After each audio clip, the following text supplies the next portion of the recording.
All right. Welcome to the locker room, episode 4. I'm Jalen Banks, joined with one of my lifelong friends, Kijana Caldwell, 2 former collegiate athletes and 2 former teammates of one another, just talking all things ball. Yep. Hey, back at it again, episode 4. I gotta love it, man. It's been a great start, and look, I'm looking forward to keep going every week, producing some good content, and just talking sports, like you said. Yeah, we're a month in already. It's crazy. Time is flying. Crazy work. But all right. Yep, let's get into it. On you, man. All right. NBA, still in the middle of the postseason. Coming in just within the last hour or so, reports are rolling in about the Thunder guard, Shai Gilgeous-Alexander, winning MVP. What are your thoughts? What are your thoughts, reactions? My thoughts is, first, let's give him a round of applause. Yeah. He got it done. Look, I'm proud of dude. Like, it was a long time coming. People say he could have won it last year. So, I mean, he's been playing good ball. Stats-wise, he's, first in the league with 32.7 points a game, averaging 5 rebounds. He's top 20 in assists with 6.4 assists. So, I mean, he's giving great performances and playing complimentary ball with his teammates. So, I mean, and you can tell as in they're in the conference championship. So they're playing good ball. He's playing the best ball he can. So I'm proud of him. Yeah, absolutely. I mean, I got some numbers here. You talked about his season stats, but since the 2022-23 season, he's averaged over 31 points a game, averages over 5 rebounds per 6 assists, shoots 52% from the field, 36% from 3, and averages nearly 2 steals a game. I don't know about you. 2 steals is nice too. That's big. Just under at 1.8, but the past 3 seasons, easily a top 5 player. You mentioned how he finished second in MVP last year and then winning it this year. I know, I mean, at this point, the only thing people really say about him is, the free throws and the foul baiting. But that's fortunately and unfortunately part of the game today. I would be more bothered with it if he wasn't so efficient from the field. But the fact that he shoots over 50% from the field, I'm like, well, he doesn't really need to foul bait. He just does it. Yeah, which is true. I mean, it can go either way. People don't like it, but I mean, the dude's efficient. Yeah. Like, he knows his game and he executes it well. So, I mean, I can't really knock him for that. And then, a quick note on the Thunder. This is their 3rd MVP since 2014. Yeah, KD won his first MVP from the 2013-2014 season. Russell Westbrook winning his MVP the 2016-2017 season, and then now you got Shai winning his 3rd. Granted, Shai wasn't drafted by them, but the fact that they've been able to have 3 MVPs is a testament to the team building that they've been able to do for I know it's a continuation of the Supersonics, but which is crazy though, because they got 3 MVPs within that time, no championships. Yeah, which is crazy, but I mean, only 1 finals appearance during that time. But still, though, I mean, it's a franchise minus a couple seasons that's been, one of the perennial powers in the league, always a contender for the most part. And I mean, they've got a good shot at getting their first ring this year. Like, if there was going to be a year to do it, it'd be this year. Yeah, for sure. And they got a good opportunity to do it. They're already up 1-0 right now. With that game being played yesterday. But going back into the MVP conversation, what are your thoughts on the stats, like Jokic stats versus Shai winning MVP? Like, if you get what I'm trying to say, where people are arguing, well, he's doing, 27, 10, and 10 or something like that.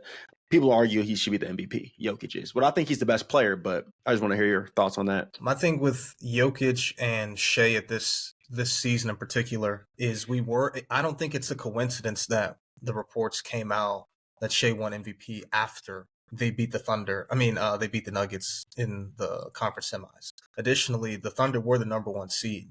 Like, that's always going to help you in terms of MVP voting.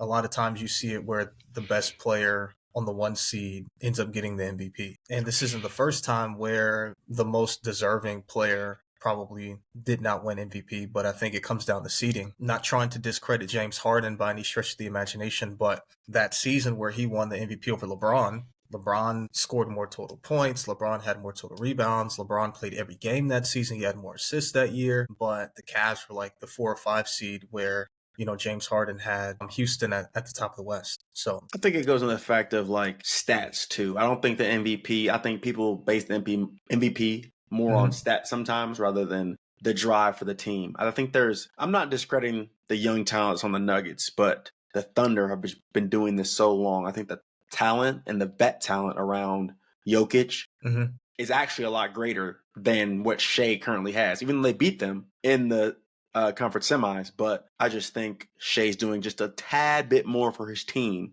than Jokic did, even though Jokic has the stats and everything like that. But like I said, I think the MVP, he's deserving of it this year, and I'm glad he did get it. Yeah, and I mean, I don't want Jokic averaging a triple-double to be the main argument for him to win the MVP. I do agree that he's the best player in the world, but Russell Westbrook averaged a triple-double how many times and how many MVPs does he have? But no, I think it's really splitting hairs. I think part of it could potentially be voter fatigue for Jokic. I mean, but again, Shea, he's not a volume scorer. He shoots well over 50% from the field. His team is the 1 seed. And typically with players of that style, the volume scoring guard, they don't make the deepest of postseason runs. But he's been able to find a way now to take that next step, and now has his team in the conference finals. So it's working. Yeah, whatever he's doing. Well, let's stay on the course of talking about that Thunder. Let's go into last night's game. Talk about how the game went and just thoughts on how the whole series might go. Yeah, Are we going to save our predictions for the end? Oh, we can do it. We can do it with this one. We can do it for each game and go on the teams. So I want to give a little bit of credit to our friend Donald Thurman and his podcast, the 3P podcast. They were talking about the series before it started. And one of the main points that they had mentioned about the series was, what Anthony Edwards are we going to see? Goes on these droughts where, like, he's just cold. We saw that not only for him, but their team last night. They shot like 30-something% from the field. Yeah. They only had 2 players in double digits. Julius Randle played really well. Yeah. Then Ant was able to score, let me see. He finished with 18. I know he ended up hurting himself. But somebody else has got to step up outside of those 2. And that's where mine came into play, but I'll let you finish up. But then you've got the Thunder, who had 4 players finish in double digits. Yeah. As opposed to the Wolves only had 2. And I'm afraid that what we saw last night could play out multiple times throughout the entire series for the Timberwolves. Yeah. My biggest thing was the scoring last night from the Timberwolves. You've got Naz Reid, who was shooting a donut till about the fourth quarter. Yeah, he was 1 for 11. Yeah. 1 for 11 on the night. And you got DiVincenzo just chucking up shots. 3 for 12 from 3, 3 for 14 from the field. He was 1 for 9 at one point. I guess the opportunities are there, but if they can't execute, there's no way they're going to beat the Thunder in a 7-game series. I don't know. It's just a tough scenario because I don't know if Jaden McDaniels can show up every night and produce as a number 2 option more efficiently enough. 3 option. Yeah. I forgot Randall's there. So, 3 option. Yeah. I think his performance and their performance as a team against the Lakers kind of got people a little bit overzealous on how good they are offensively. Like, the Lakers, unfortunately, was post AD. There were certain nights where you could tell that they just didn't have it defensively. And there were multiple nights where, even if Ant didn't necessarily go off, where Jaden was able to step up, Naz Reid was able to step up, DiVincenzo was able to step up. And now that we're seeing them play against teams that have better defense, with the Thunder, with the Warriors, we're seeing them kind of play level back out, if that makes sense. Yeah. I'm with you. So I guess, like, I'm going to go ahead and say my prediction. I think Thunder win in 6. Okay. I think Thunder win in 6. I don't think Anthony Edwards can perform for a 6-game series every night to be able to sustain what the Thunder have, because that's what's going to have to happen. Edwards is going to have to play exceptional ball every night for them to win a series. And I just don't think it's going to happen. Yeah, I got them in 6 as well. Again, they want any shot at winning. They're going to need Anthony to average like 37 or something for the series. Ball. Yeah. Look, like I said, your world, go crazy, big dog. They're gonna need him to average like 35 plus. You're gonna have to get it off the muscle. 35 plus the rest of the series, and Julius Randle is gonna have to sustain what he's been able to do. Yeah. And they're gonna need nights where the Thunder just don't have it. But you have the MVP in Shea on top of all the pieces that they have. I mean, I'm with you. I mean, Caruso, outside of Shea, you could say has been the Thunder's MVP. Like, he just makes such timely plays every night. Yeah, I miss him on the Bulls a little bit, but it's all right. We like Giddey. Giddey was nice. I know the Lakers are sick. They're watching him like, yeah. Rob Pelinka's probably sitting Hooping. there.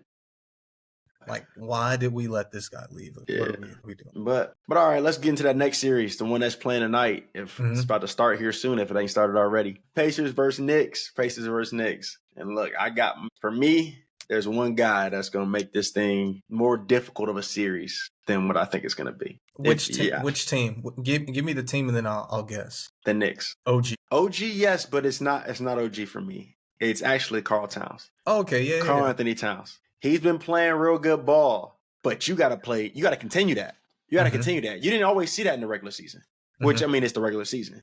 And he's been playing real good ball now in the playoffs. So if he can continue that, I don't think the Pacers bigs be able to stop him like that. I mean, you got Miles Turner. He's not a great defensive player. He's good, very good, but he's not a great defensive player. I think Towns can kind of have his way at that point, but it's just how consistent he's going to be. Yeah, I'm just going to go ahead and say my prediction now. That way, when I can explain why I feel that way.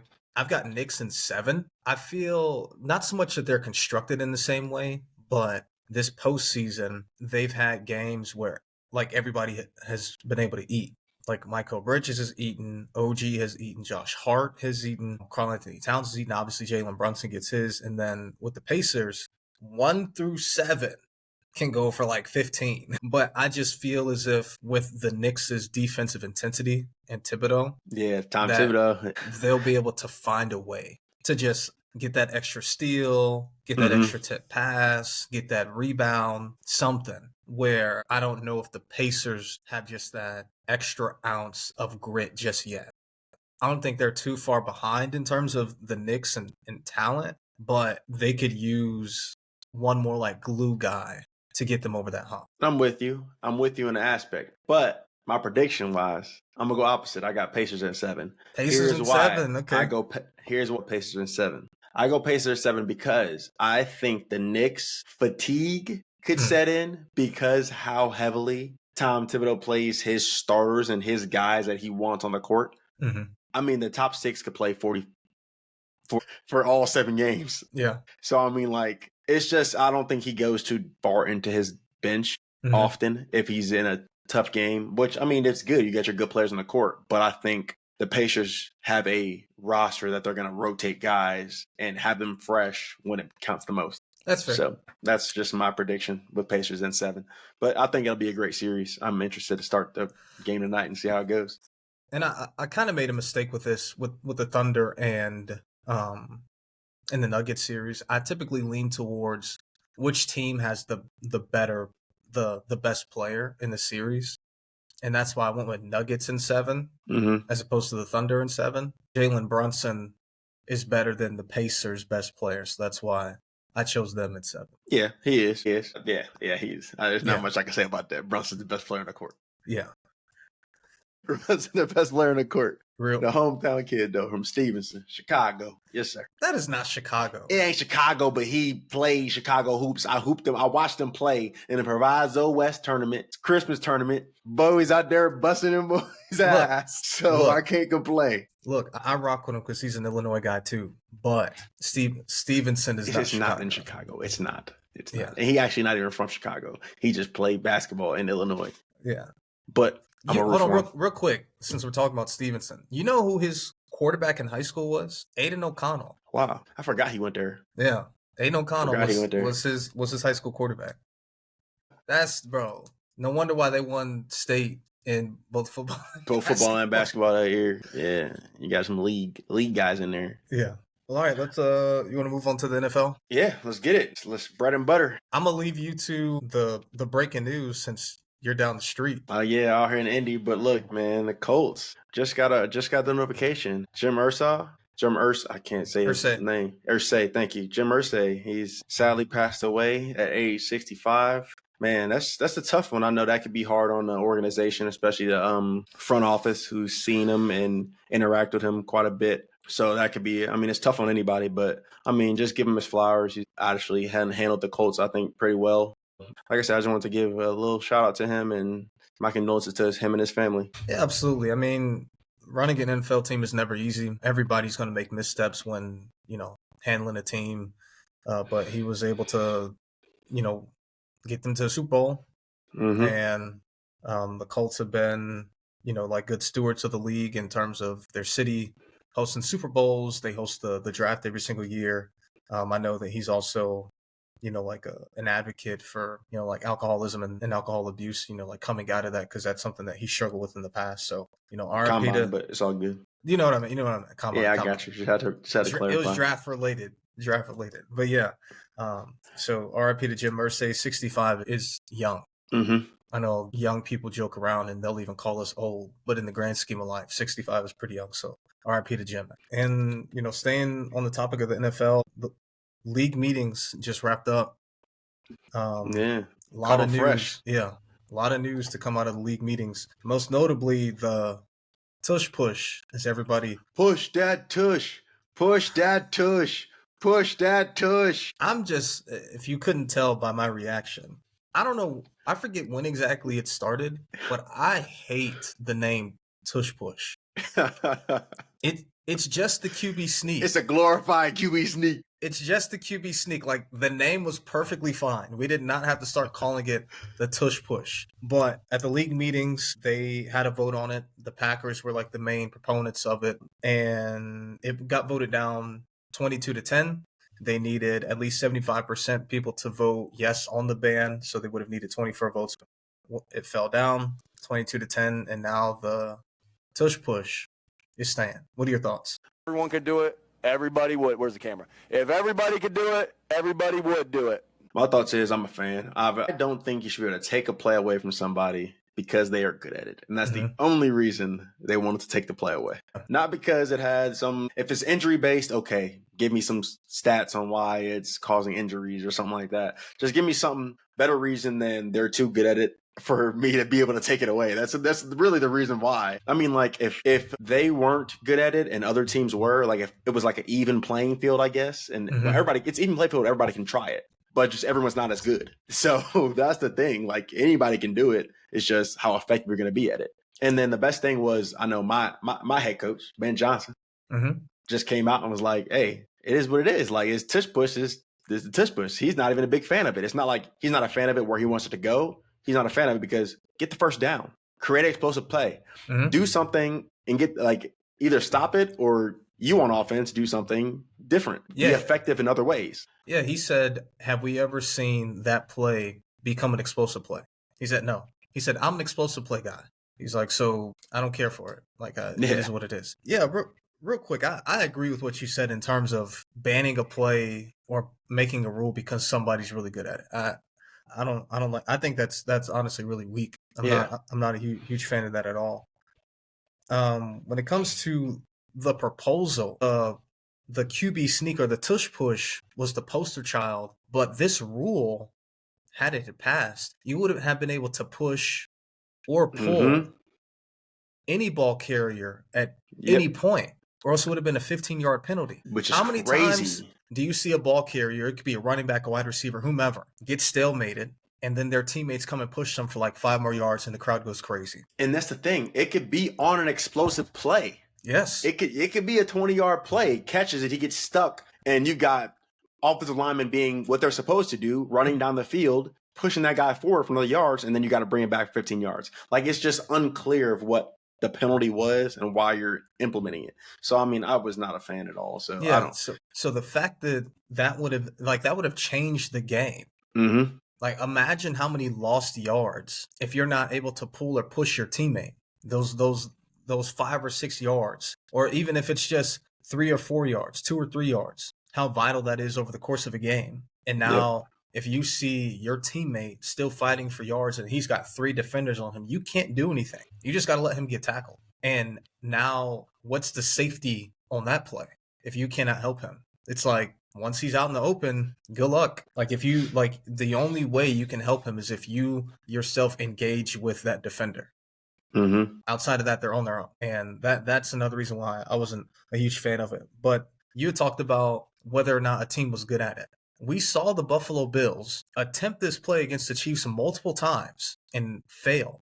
Another thing, we've seen the Eagles get stuffed. The Commanders stopped them multiple times in the NFC Championship. Like, is it hard to defend? Absolutely, but it's not as if it's 100% effective. And yeah, it's like build your team to be able to defend that play. Like, I've seen the Eagles get stopped on it. It's rare, but I've seen teams do it. And I know I got a close friend, Jake Brown. He gave me the idea, I guess, put it in the air where he wasn't a fan of the play just because it necessarily extended offensive drives and limited possessions. Like it's just more 4th down football. 4-down football rather than 3-down football. Just over the course of a game, just limiting possessions, and it's just, I guess, not necessarily less exciting, but less offense if that team is on the field for that more possessions or downs than the other team is. So which I get, but that's a fault of the league and teams, because we've seen this new wave and this push to follow analytics, and analytics say that going forward on 4th down, especially in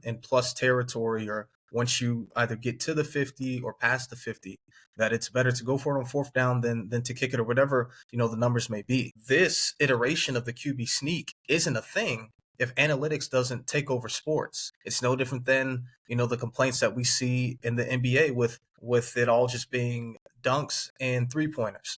Analytics say that taking a 3-point shot is more valuable than taking a 2-point shot. So every team chucks a ton of threes now. It's all about B's and L's, wins and losses. And if going for it on 4th down gives us a better chance of winning, what's a play that we can rely on more times than not?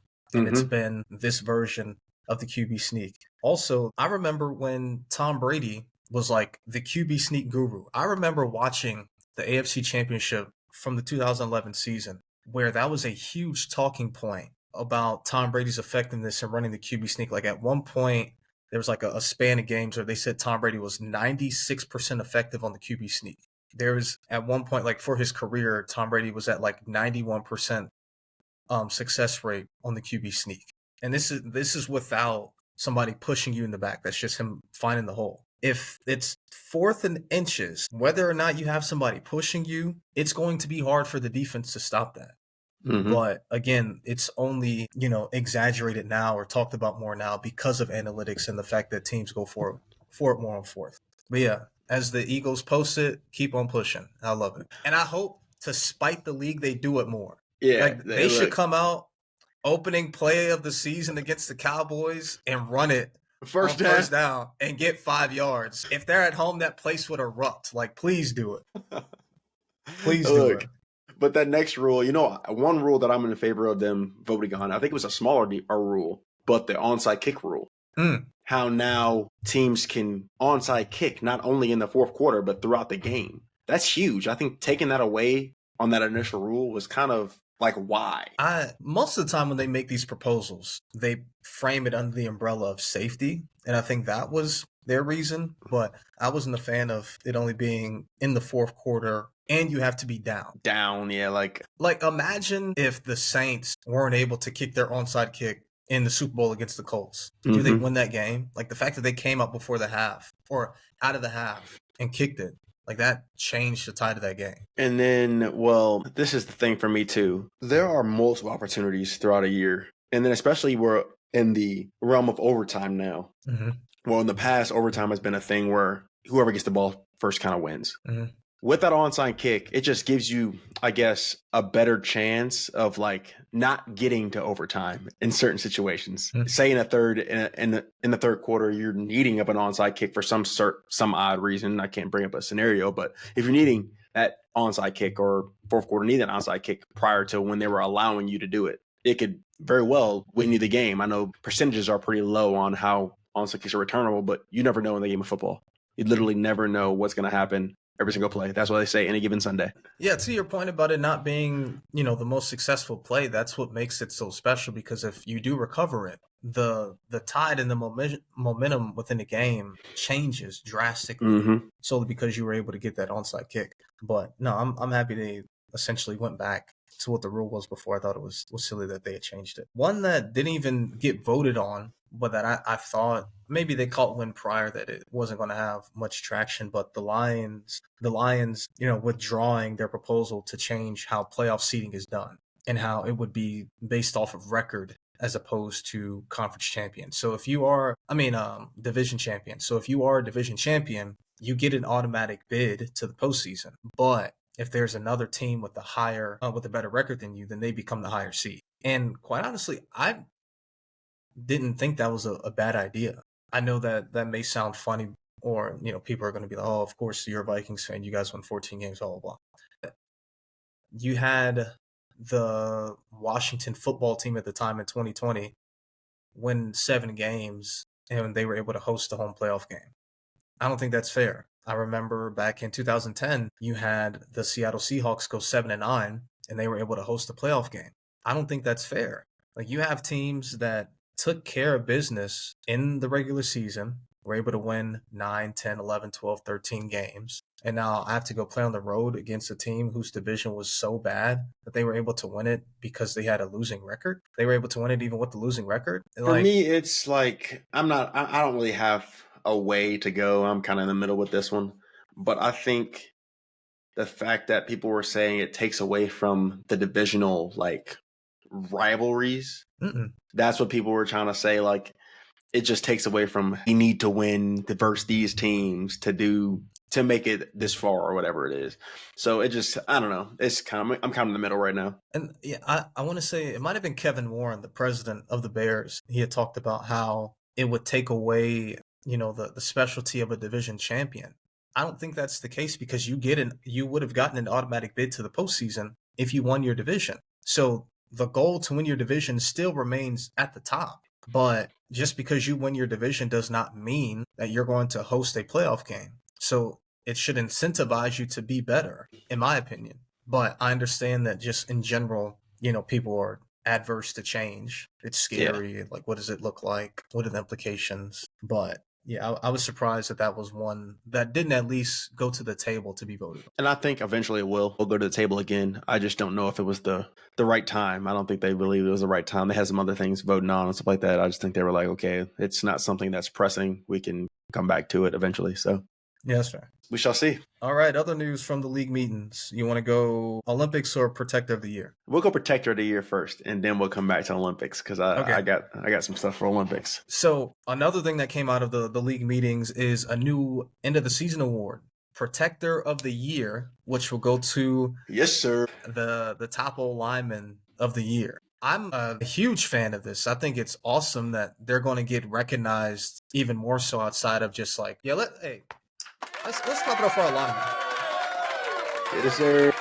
Let's let our linemen get recognized. I just think it could be difficult because you have 5 O-linemen, starting offensive linemen on the team, and you're going to narrow it down to just 1? Yes, sir. Yes, sir. I think the first couple of years, it's going to be a tackle. But it's going to be a tackle. But I just think it's good because every other end of the season award, another position get it that's not offensive lineman. Defensive player of the year can be a DB, can be a linebacker, can be a defensive end, can be a DT. It really doesn't matter. Offensive player of the year, everything but an O-lineman. MVP, everything but an O-lineman. They just needed. It's good to be recognized. Offensive linemen do a lot for a team, and honestly, they're what do everybody say? They start in the trenches, and offensive line is a backbone of a team, and I just think it's good for them to be recognized. I'm happy for that. Who are some guys who would be like surefire protector of the year winners from years past? Years past. Trent Williams, Zach Martin, Lane Johnson. If you want to go center, Kelsey. Like, it's just how far you want to go back. It just really you're depends. Missing the most obvious one from our upbringing and generation. Like, prior to what's going on now, like, is he still in the league now? Let's just go 2010 on, since we've really been consuming the sport. Man, I'm missing it. Joe Thomas? Yeah, Joe Thomas. I'm missing Joe Thomas. From 2009 till 2017. Joe Thomas. You talk about voter fatigue. He would have. It'd have been let's go down the Rolodex here. But no, I'm excited. Who are some linemen potentially that you might think could get Protector of the Year coming up this next year? Yeah, I might go up. I don't know if I'm going to go off the rail because I think he's deserving where he can win it. Laramie Tunsil on the new team for the Commanders. Yeah. I think he has a good opportunity with his new team with Jaden Daniels back there. I think he got a good chance to do it at O-line. My guy for the Bears, Joe Thuney. Let's go. Okay. At guard, let's go. I went with the aspect I went with it. Young QB, vet O-lineman, who's going to step up and get recognized because the quarterback is in its second year, and is he going to take that next jump because of the new O-lineman that's in the room? That's kind of how I went with it. Unfortunately, I don't think anybody on the Eagles have a chance solely because they're viewed as a unit. So I don't think either tackle, like I don't think Landon Dickerson, their left guard, is going to have a chance. Jordan Mailata or Lane Johnson. I think Lane could have won it last year, but let's go. But even though they would all be deserving, it's like, oh, well, the Eagles have a great offensive line. So I think it, like, you scratched them off the list, unfortunately. But I like the approach that you took in terms of, young quarterback or a line that was fledgling in the past, adding somebody new, and then them taking that leap. I think Creed Humphrey or Trey Smith down in Kansas City. I think Penei Sewell. Yep, I like that one too. Not that I'm an O-line expert, but he's viewed as the best right tackle in the league. I don't necessarily think he is, but he's viewed that way, at least amongst like the media. I think Lane Johnson is probably still the best right tackle in the league, but I think Penei Sewell could be a guy that wins it. Talk about young quarterback, veteran offensive lineman. Christian Darrisaw, if he can come back healthy and he's blocking for J.J. McCarthy, if J.J. stays upright and they're winning games, Christian Darrisaw could be another guy. But personally, I would like to see a guard or a center win it. Yeah, but that's what I'm saying. It's the tackle position is so viewed as you have to have a dominant tackle that I think it's going to be hard for a center or guard to do it. But I think they can. But it's just going to be a lot harder for them to win the award than a tackle. For sure. Last bit of news out of the league meetings. 2028 Summer Olympics in Los Angeles, California. We will have flag football. For those of you at home, you all know that the Summer Olympics would be taking place right like in the middle of training camp. So there was a little bit of uncertainty whether or not NFL players would be able to compete in the 2028 Summer Olympics for the flag football team, but the league went ahead and okayed it. I'm super pumped about this. Yeah. We were talking last week about growing the game and getting eyes on the game. Yes, sir. The international games and whatnot. What better audience to grow football than the Olympics? Like, the world is going to be watching this game, them competing. My slight concern about the 2028 Summer Olympics is whether or not so much that we'd win. I have no doubts that we'd win the gold medal. But the players that we love today, whether or not they're going to be at the tops of their position 3.5 years from now. Because NFL shelf life is what it is. Yeah. So I don't want people assuming Patrick Mahomes is going to be the starting quarterback for the 2020 Olympic team. Like Cam Ward. 3 years from now, most definitely could be. He could very well be I don't think that's going to be the case. I'm just saying. Yeah.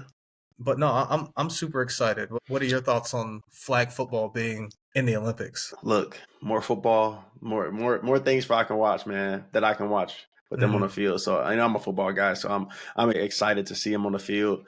My thing is, though, the people that have been playing flag football for this time, I believe there was a quarterback, I can't think of his name right now, who was very, very stern and very pushing, this is my sport. I've been doing it for a long time, competing at a national level a long time. Why do the NFL players just get to come in and take our spot?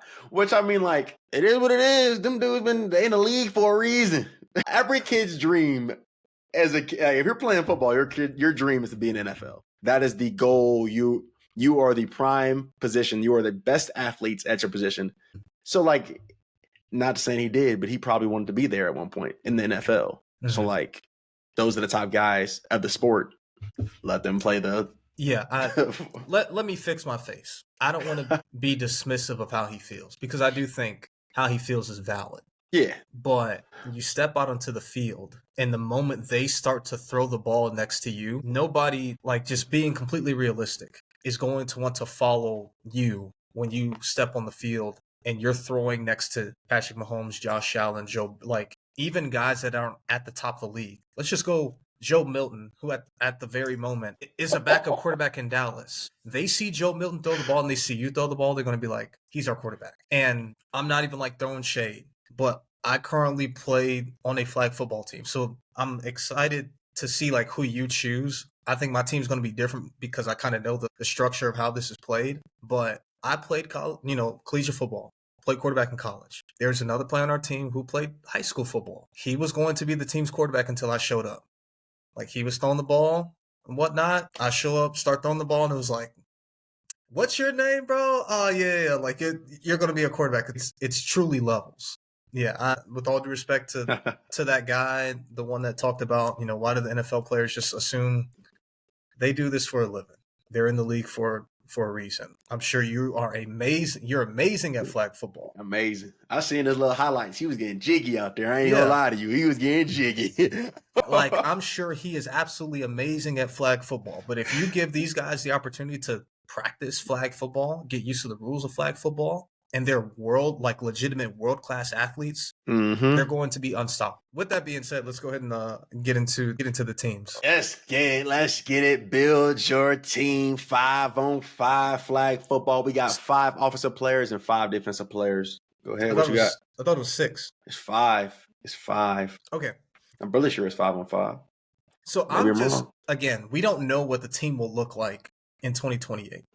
That's far out. So I'm building my team for right now. My quarterback is Kyler Murray. Stay with me.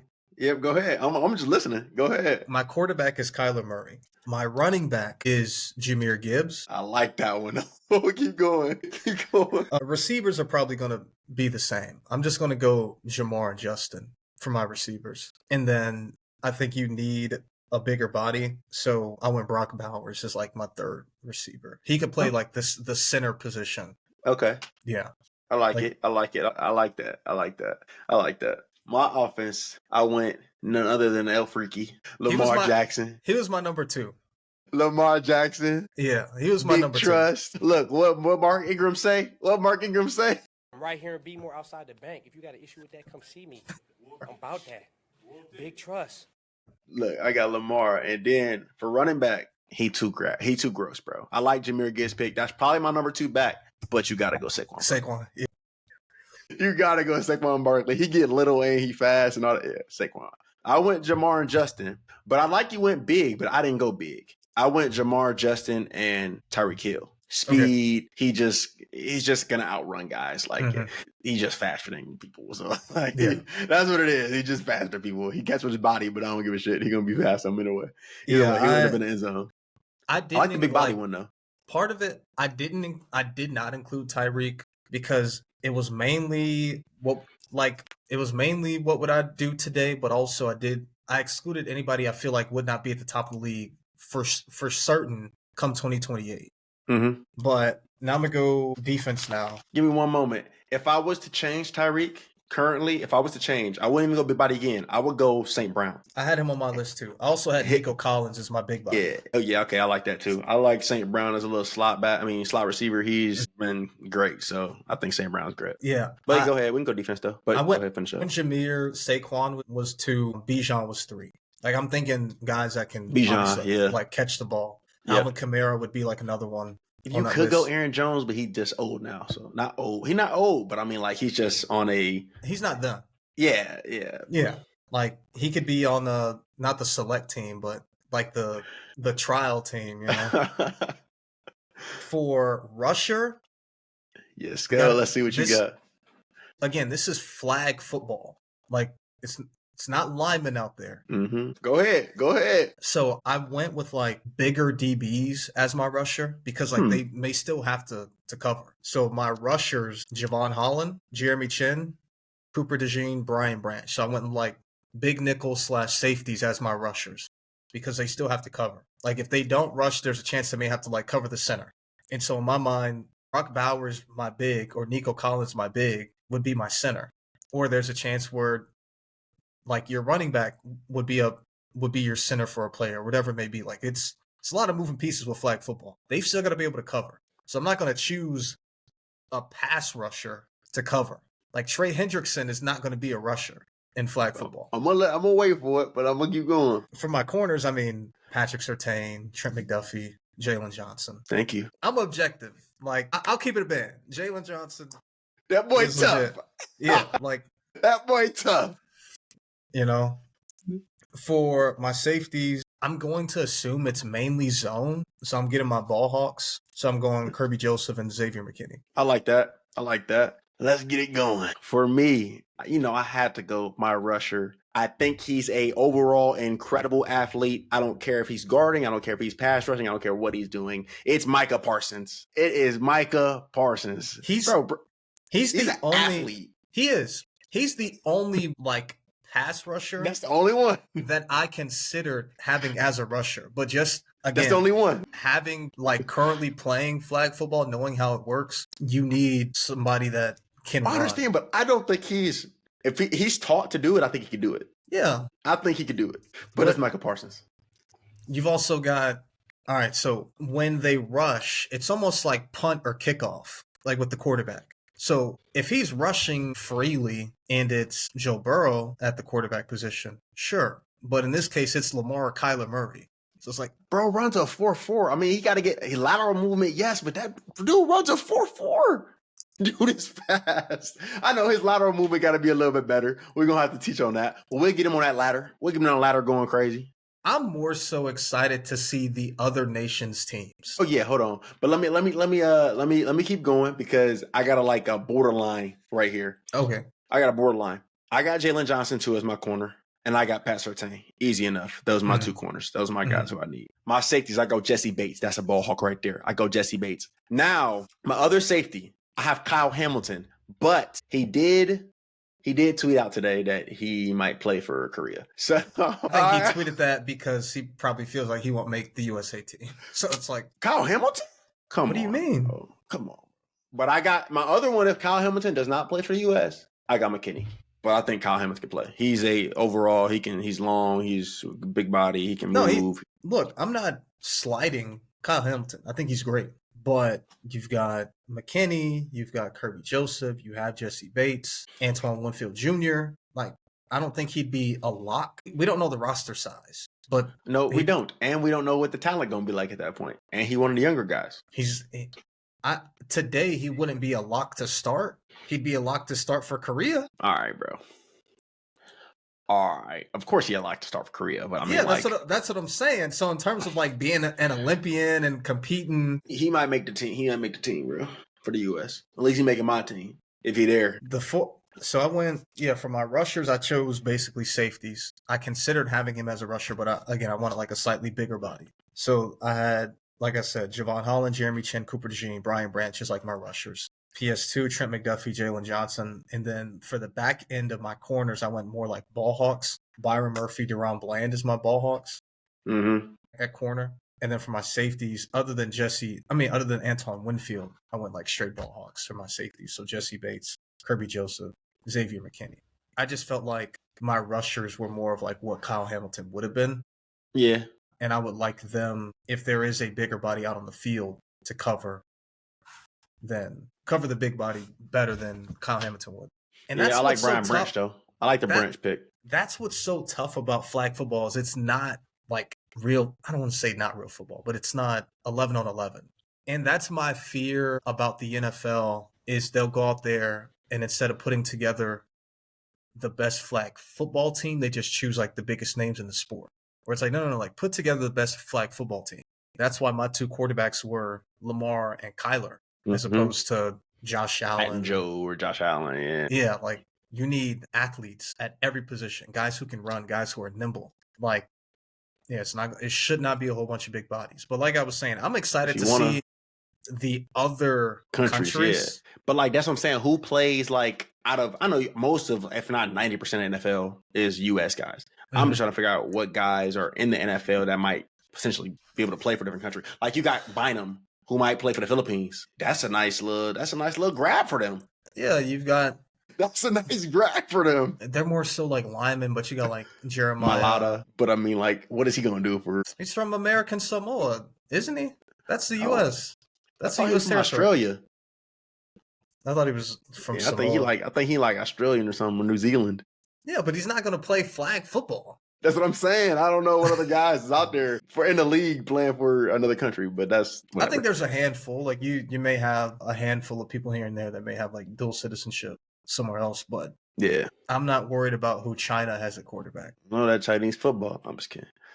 I think the Italy and Germany would be the only competitive because they have legitimate football leagues over there. Outside of that, B2A.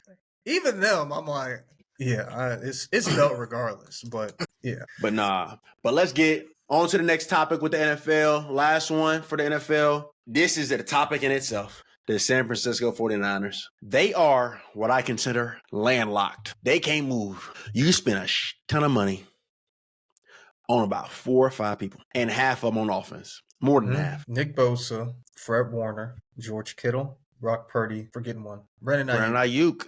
And I don't even know the Bosa contract. Hold on. I got the contracts right here. So just basic. Fred Warner, 3 for 63. That's 21 a year.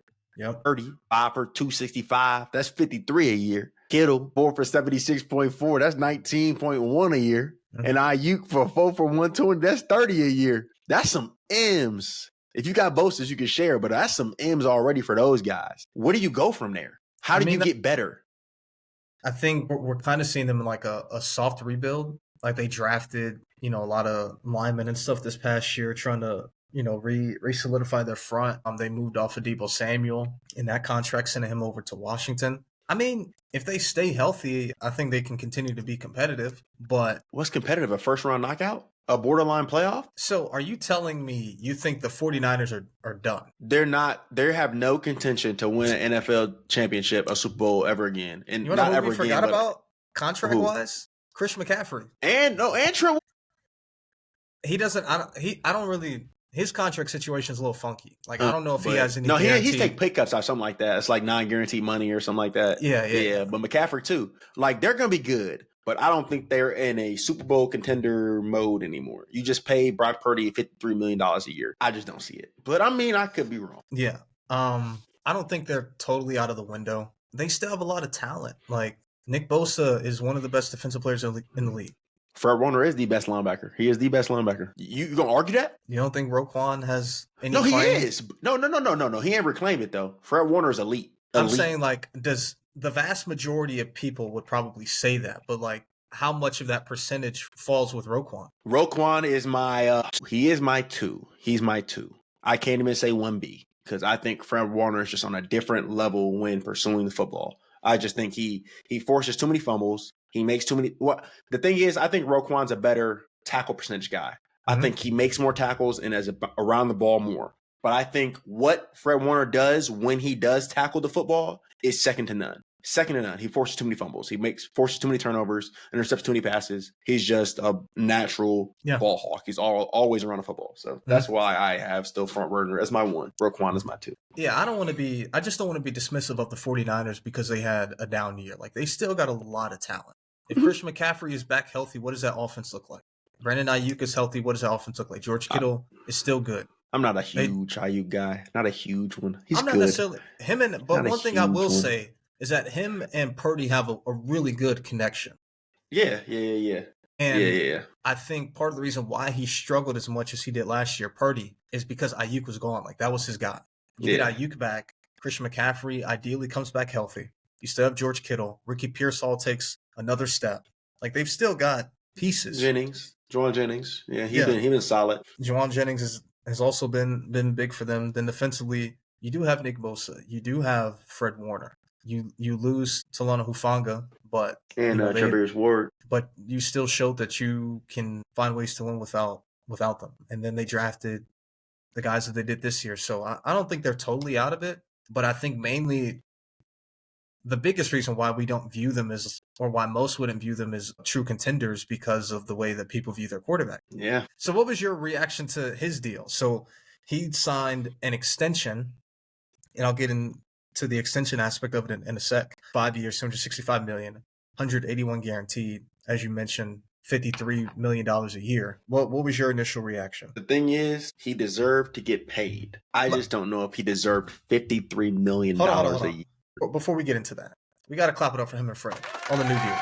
Oh, yeah. No. Yeah. Look. Get paid, young. Get paid. Yeah, look, they got paid. I'm proud of them. They got that money. Yeah. That money on. That's what they say, that money on. They got paid. We got to. Look, all of them got paid. Look, I can't. The thing is, I'm glad at least the 49ers are paying them, and they're not being like the Bengals, and they want to pay them. The 49ers are paying they dudes. Or being silly and waiting to pay them. That's what I'm saying. So the ending market shoots up. Like the Cowboys, where they've had to pay Dak Prescott his deal. That's what I'm saying. Money. Micah Parsons is going to be making stupid money when he's up. I mean, he's up now, but yeah. Look, and that's why I'm like, I don't know what it is about polls in them, but they're signing them dudes as soon as they can. So they're not hitting the top. We got Jalen Johnson. He's like the sixth ranked quarterback, or cornerback in pay a year and salary per year. And he's a top 3 corner in the league. Like, you just pay your dudes. If you pay them and they're happy, they're there. Then you can restructure it on the line or whatever you got to do. Just pay them. And they got paid. So I've been, quarterbacks is my thing. So I want to get into the Purdy deal. In terms of his new deal, congrats to him for getting the deal. To go from the last pick of the draft to getting a $260 contract before your rookie deal is up. It's a testament to him and his hard work. And for athletes, young athletes out there, it's that old adage of just stay the course, press toward the mark, because you never know how things are going to work out. He could have sulked, he could have complained, but he worked, he kept his head down. They had both Jimmy Garoppolo and Trey Lance. If you had asked anybody in the world 3 years ago today if Brock Purdy would end up being a top 7 paid quarterback in the NFL, they would have laughed in your face and called you crazy. But it's a testament to him and his hard work and the talent of him as a player. Boy, getting paid. But boy got that money. But in terms of his new money average, puts him at 53 a year. He's tied for 7th with Jared Goff. Dak Prescott is number 1 in average in 60 a year. Josh Allen is at 55. Joe Burrow's at 55. Trevor Lawrence and Jordan Love are all at 55, tied at 2nd. Then Tua is 6th with 53.1. And you get to Jared Goff and Brock Purdy at 53. Justin Herbert is at 9th with 52.5. And then Lamar rounds out the top 10 with 52. The reason why I wanted to emphasize that it was an extension is it's really a 6-year deal. He's not going to be playing for like the $4 million or whatever he would have made this year as a 7th rounder. He'll make more than that. But the fact that it's an extension, the average really comes out to 45 a year. So obviously that kicks him out of the top 10. And with that being said, you've got Jalen Hurts, who's probably going to be up soon. You've got CJ Stroud, who's going into his 3rd year. With the Texans not want to up his deal soon or extend him soon. So in terms of like the quarterback market, he didn't reset it. And you have guys on the wing right now that's probably going to reset it themselves. No, I think he knew where he kind of was. For sure. But what I'm saying is truthfully, I think the 49ers got over because, again, the agents want to push the new money average because it makes them look good. Like, hey, like we got Brock Purdy 53 a year, like come sign with us, blah, blah, blah. Especially if you're like an up and coming agent. Like, let's push this new money average. But again, the deal, it's an extension. So it's 6 years. So it's really 45. It's 45 a year, which knocks him out of the top 10. And you've got a few guys on the wing, on the outskirts right now that are probably going to re-up their deal soon, which would reset the market or at least get them above what his new money average is currently. So it's a win for him because he was the last pick of the draft and now he's making the money that he's making. But I think one per se, because they didn't reset the market, they were able to get an extension done, which brings the average down. And I didn't see what his signing bonus was, but I'm pretty sure it's going to be hefty. When you give them that huge signing bonus, because they'd be thirsty to get as much as they can off the bat, that brings the cap hit down and it gives you more flexibility to build out the team in the future. So I really think them as an organization did a good job with this deal. Mm-hmm. I think it was a slight finesse. Yeah, I can see it. I mean, like I said, I'm happy dude got paid, and I'm happy that I can't complain. I wish I had that too. But man, he got that money on. He did. And also, I mean, I'm a fan of Brock Purdy because he's an amazing story, but like as a someone who watches the game, I'm not like the biggest Brock Purdy guy.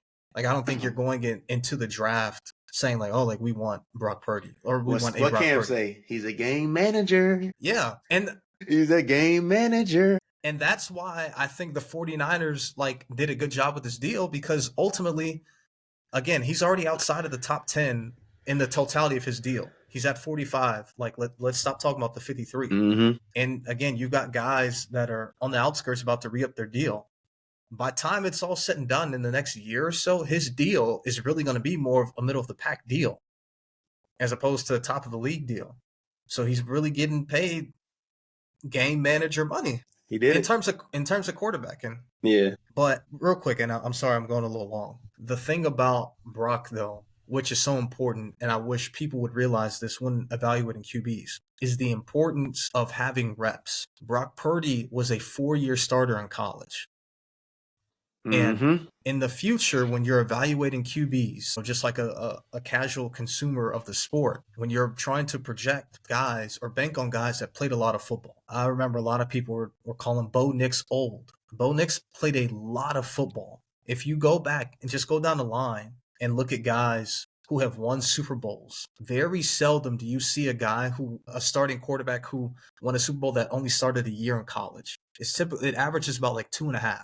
Like that's the benchmark you want when you're getting ready to draft a QB. Like 2.5 years, 2 years, but Brock Purdy was a 4-year starter. Like having those game reps, playing out every situation possible is so vital. And that's why you can see a guy like Brock Purdy step into the league and find success early because he had so many reps in college. And it goes in that, I think that bleeds off into reps and then system. Having the support and the coaching staff too. For sure a marriage. Like I don't think if he ended up in Jacksonville or if he ended up on the Raiders that he would be off to the start that he is now. But I'm just saying in general, the fact that he did have all those reps in college is what has fast-tracked him to be what he is today. Yep, and for just sure. like as a rule of thumb for people listening or watching, bank on guys that played a lot in college. Jaden Daniels was a 4-year starter, 5-year starter in college. 3 at ASU, 2 at LSU. Michael Penix, I know he was behind Kirk Cousins for the most of last season, but again, a guy who was in college for 5 years started multiple years. Like those reps. A lot of them this past year were some starters. What Caleb have 3 years? 3-year starter. It's just there's a lot. Out of this past draft, there's a lot of guys that played a lot of football. What JJ was 3 years, 2.5, 2.5. Yeah, I mean, because he played a lot as a freshman. Like him and Cade McNamara almost like split his freshman year, and then he took over in 23. Or no. Yeah, he took over in 22, and then he had all of 23. But yeah, like those reps matter. I'm with you. Real quick before we move on to like our last main topic, Nick Sirianni, Philadelphia Eagles head coach just got extended. A round of applause for Nick real quick. A lot of people getting paid nowadays, getting that money on. A lot of people. But Nick Sirianni has been the Philadelphia Eagles head coach since 2021. He has made the postseason every year.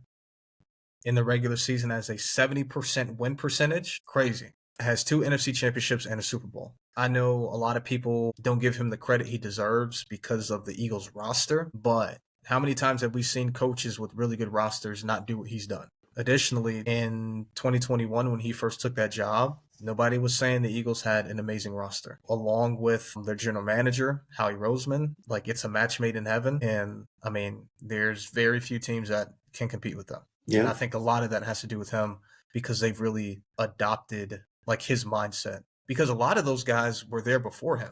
Like, he didn't draft Jalen Hurts. Lane Johnson was a Chip Kelly draft pick. Yeah. Like, he didn't trade for Darius Slay. Darius Slay was a Lion. Like, he inherited a lot of those guys that have been, leaders on that team. Jason Kelce was an Andy Reid draft pick back in 2011. But that team really adopted, his mindset, his mantra, and they follow suit. So, congrats to him. And I think he put it together well. I think his new draft picks are complementing what he's really shooting for. So I think they've been doing good. Him and Howie have been drafting pretty well. So. All right. You want to get into a last topic? Man, it's a lot of news going on in Indiana. Some Indianimals. I'm an Indianimal. We some Indianimals. You know the dance, don't you? No. I think you got to be from Gary or Munster, Hammond to know that dance. But, hey, Caitlin Clark and Angel Reese, the topic, man. That's a crazy one. Yeah. And for me, I just didn't like the fact that everybody's coming out about this, like they're using the word hate, and Angel Reese hates Caitlin Clark hates Angel Reese. It's one thing you can say as a fan of the rivalry. Okay, I'm a Fever fan. Oh, I hate the Chicago Sky. I'm a Chicago Sky fan. I hate the Indiana Fever. When it gets to the personal, like, I hate this specific player or something like that, I think that's a little, like, doing a little much. Like, Yeah. I don't think it's that deep. They are very competitive, and both players are, and they're great in their own aspect. Like, Caitlin Clark's a phenomenal basketball player. She's completely insane. And Angel Reese is good in her own way. She's good at getting a lot of rebounds, good around the basket. Like, it's just it is what it is. Yeah. I obviously, like, when you're referencing the hate part, you're talking about Robert Griffin III and his comments. One of the things that I like about what we do is very seldom do we get into things that aren't necessarily subjective.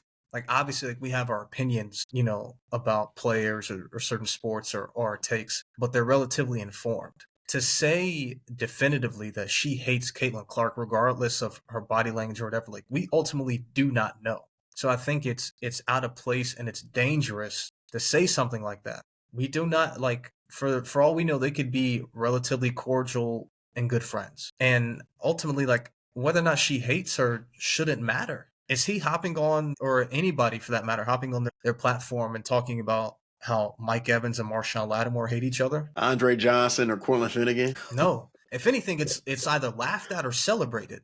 People are excited. It's like Marshawn and Mike Evans play each other this week. Yeah. And you see jokes and memes on social media. But when it comes to Angel Reese and however, she reacts to Caitlin Clark fouling her or other body language moments, we feel as if we have to talk down and denigrate her. And I think it's out of bounds and out of place. Who cares if they hate each other? If these two young women hate each other, like, within the realm of basketball. Any other time, especially within male sports, hate and rivalries is celebrated, and we don't have people giving their opinions or giving takes as to why somebody hates somebody, and it becoming a topic, or think pieces, which is like the newest term. Like, that should not be a thing. It's sports. Like, let them hoop. She doesn't have to like Caitlin. She doesn't owe her that. She doesn't, like, if she wants to hate Caitlin for whatever competitive advantage she wants, then so be it.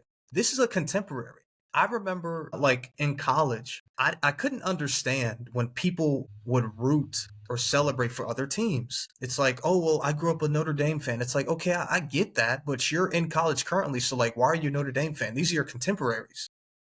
Like, yes, we may be, like, playing at the FCS level, but these are still, like, your peers. So how could you be cheering for them? So for me, I guess you could say, like, I hated other college football programs while I was in college because, again, I view these as my peers and my contemporaries. So for Angel Reese, as long as she's not disrespecting Caitlin, if she's not calling her out of her name, if she's not, like, speaking ill of her publicly, then it should not matter. And one of the things that's unfortunate, popularity is both a blessing and a curse. Like, it's awesome that these two players are bringing eyes to the league, and ultimately it's going to bring, more money to those players who deserve it, like the league as a whole, once it becomes more popular and they get better TV contracts and so on and so forth. But when you become popular, it opens up a door and a window for, I don't even want to say casual viewers, but people that don't even follow the sport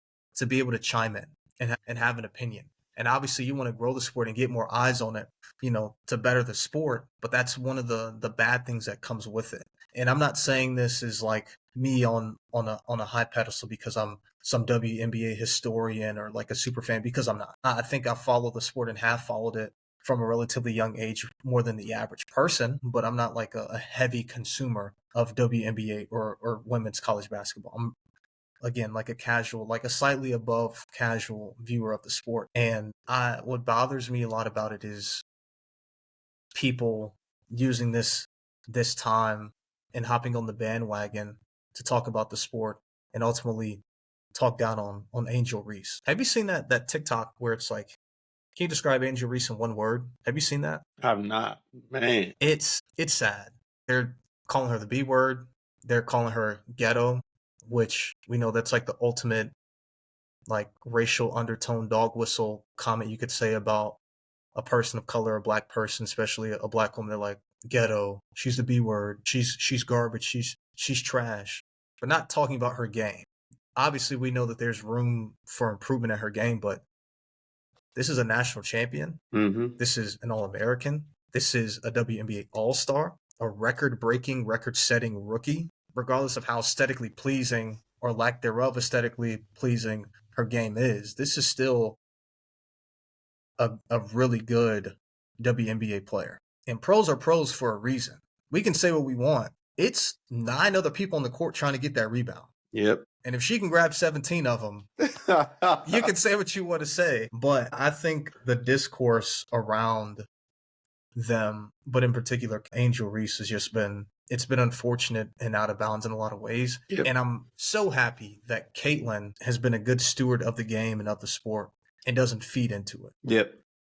I think she handles it.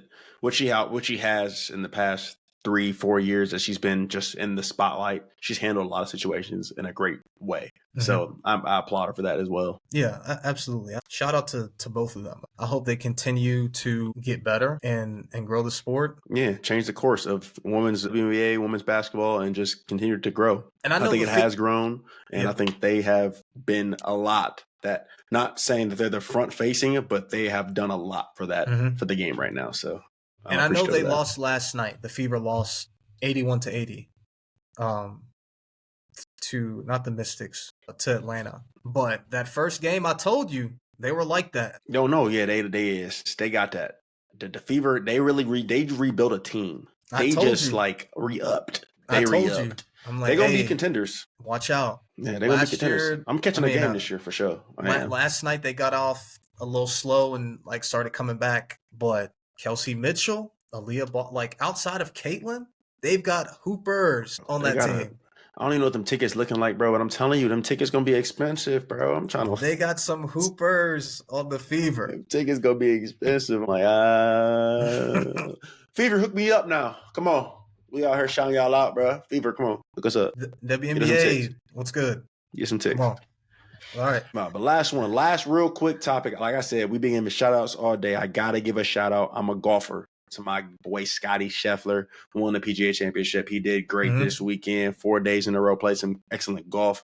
And look, man, that's a dangerous man. The Scotty Scheffler, golf is a tough sport. If you don't play, I encourage you to get into it. It's a good way to ease your mind and play it's a great sport to get into. And he has been the best in the nation or internationally for the past 2 years. Yeah, so I work for a CBS affiliate station. So we have golf on all the time. The Masters obviously is on CBS. The PGA Championship this past weekend was on CBS. So I've been able to watch Scotty Scheffler quite a bit. I've worked for a CBS station since I've gotten in the industry. So I've seen him a lot. I'm not going to sit here and pretend as if I'm like a heavy consumer of the sport, but I've seen him like so many weekends, me just working. And every time I look up, his name is bottom right corner, in like the top 3 spots. Top of the leaderboards. Yeah. Top of the leaderboards. Look, but the thing is, how good Scotty is right now, being the number 1 player in the world. I was going to put something in perspective real quick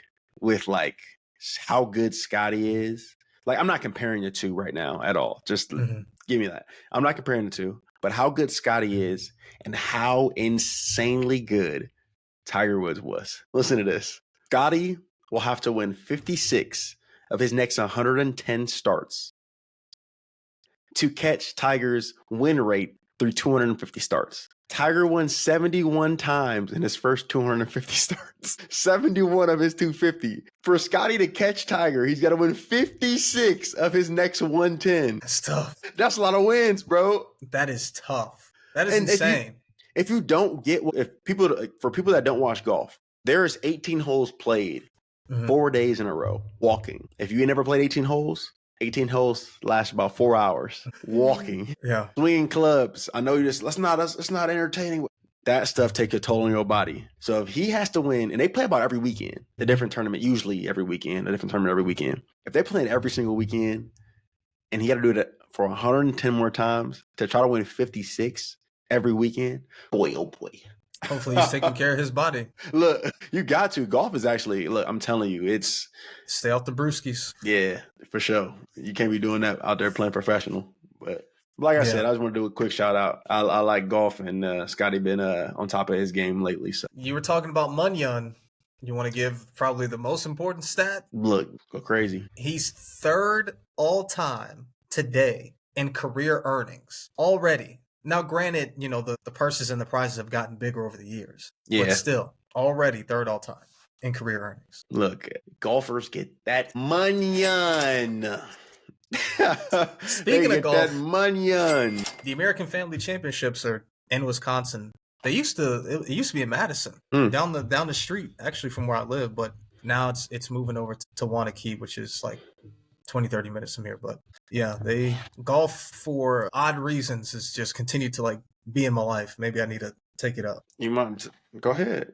Get tapped in, bro. All you gotta do is get you a little small pair, go to a little Play It Again Sports, something, get you some. Look, you know me, bro. I'm stiff. Like, just get you some, bro. You stop lifting. Get you some fluid in you. Just some liquid. You'll be all right. But look, we done with the sports right now. Like top three topics or whatever. It's time for the kicker. Time for the kicker. Let's get it going. Today's kicker is pre-game music. Yes, sir. Yes, sir. Look, I just want to talk about some of the ones I got, man. Some of the ones. Because like pre-game music is so subjective, because anybody can have different pregame music. Like it just depends on your tone of you. If you like country music, if you like rap music, if you like so and so. It don't really matter. Just really what you like. So like I'm curious to figure out what the fans are gonna like. Chat, let me know what you like when you watch the video. Please tell us. Comment, please, because I want to see what y'all got. But I'm gonna give y'all what I like. But real quick though, I want to know because I need some more music for the gym. That's facts. So like selfishly, if you can give me some. Put me on. Baby, I'm going to put you on. Put me on. But look, for me, I just go back to the little kids. Number one, if I'm getting ready for a game, if I want to get hyped, Finito by Chief Keef, man. That's inevitable. Finito by Chief Keef. Look, if you listen to that song, it's in every locker room at some point in time. At least when I grew up, it's like, that's what it was. Finito by Chief Keef. But let me go into like what I really like listening to, like growing up. March Madness by Future. That's like a top tier song. If you don't know, that's the song on our Instagram page on the match. Dirty side of the styrofoam. That's ready in the cut. 45. That's that music. But if I'm gonna push it back a little bit further, just a tad bit further, I'm gonna go Run This Town. Jay-Z and Rihanna. That's the song. I don't know what it was when we was playing out of Sugar East basketball, Crosstown Rivalry. That's the song we always came out to for hooping. Like it's just it's like a good warm up song. You just like feeling it in the vibe, whatever. It's definitely. But then like as we were talking about earlier, that's just my songs. Like I guess hype songs. As we were talking about earlier, when I was playing football, I couldn't get too like pumped up before a game. I had to be mellow toned, in a sense, because I had to make sure I got my reads right, everything like that, playing safety, know if there's motion in them, I'm checking it checking it at, if I got to set the front different way, like just different things for multiple things I had to think about while playing football. So I just didn't like to get overly hyped before a game. So I was a big, I liked church music. So one of my songs is I Smile by Kirk Franklin. So look, it was just like, I don't know. It's just something to get me like, it hurts. See, I smile. Look, I was just like, it don't matter what happened. I'm smiling through it. And I'm going to play this game. I love the game of football. And it got me to where I am today. So that was one of the songs that I really, really vibed with on the pregame. Yeah. So for me, it also depended on the sport. When it came to track, it was solely hype music. Because running is so tiring. Like if I gotta run a 400, I damn near gotta be angry, to get through the 400. So it's straight hype music. And one of my you talk about Chicago hype music. One of my hype songs was "Hang With Me" by P. Rico. That was especially in college, that was a huge even lifting song for me.